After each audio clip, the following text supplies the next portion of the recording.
Meanwhile, France has given a staunch defense of Iran's nuclear deal at the United Nations General Assembly in New York, calling it essential in a time when the risk from North Korea looms large on the world.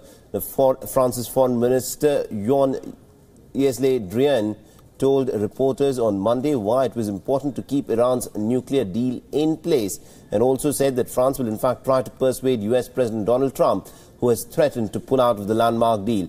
Now here's what the French representative of the United States had to say, and I quote, "It's essential to maintain Iran's nuclear deal to avoid the proliferation. In this period, when we see the risks with North Korea, we must in fact maintain this present line."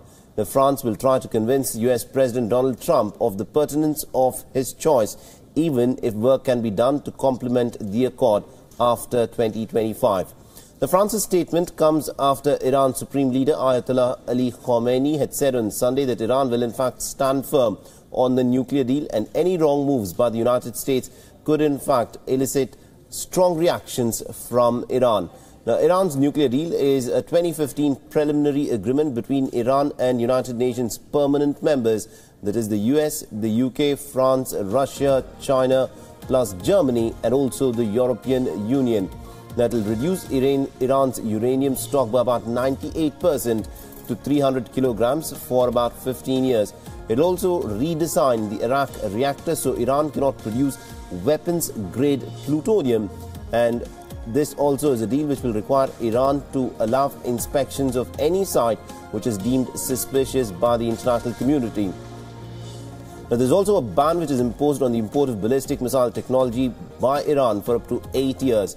Now, these are some of the restrictions which Iran had agreed to on condition that the international community itself will help it in providing it with nuclear technology for peaceful purposes of generating power.